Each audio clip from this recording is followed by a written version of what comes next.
So hello guys, তোমরা সবাই কেমন আছো? আমি তো ভালোই আছি। তো আমরা বেরিয়ে পড়লাম নার্চের মেলা। তো মেলায় যে কি হয় তোমাদেরকে শেয়ার করছি, তো ভিডিওটা শেষ পর্যন্ত। তো মেলা ঢোকার পর বেদম ঠান্ডা লাগছে, তাই কফি খেয়ে নিলাম এক কাপ। তো কফি খাওয়ার পর বাচ্চা ছেলেদের মতো খেলনা দোকানে খেলনা কিনতে চলে এলাম। তো ঘুরতে ঘুরতে আমাকে এই জায়গাটাকে আসতেই হলো। তো এখানে ভলি খেলা হচ্ছে, 5টি গ্লাস ফেলতে পারলেই গামলা। তো ওইখান থেকে যেতে যেতে আমাকে এই ট্যাটুর দোকানটা দেখতে হলো।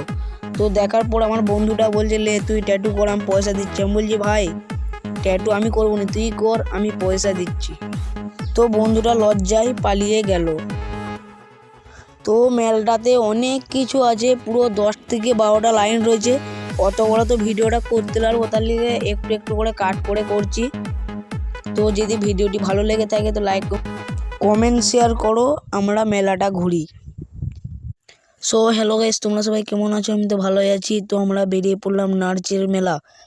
তো মেলায় যে কি হয় তোমাদেরকে শেয়ার করছি, তো ভিডিওটা শেষ পর্যন্ত। তো মেলা ঢোকার পর বেদম ঠান্ডা লাগছে, তাই কফি খেয়ে নিলাম এক কাপ।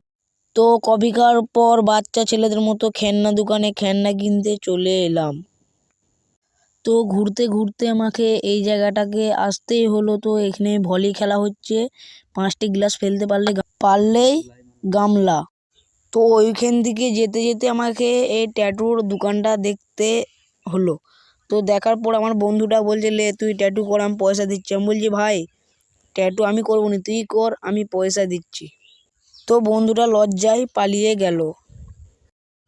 তো মেলটাতে অনেক কিছু আছে, পুরো 10 থেকে 12টা লাইন রয়েছে। অত বড় তো ভিডিওটা করতে লাগবো, তার লিগে একটু একটু করে কাট করে করছি। তো যদি ভিডিওটি ভালো লেগে থাকে তো লাইক কমেন্ট শেয়ার করো, আমরা মেলাটা ঘুরি।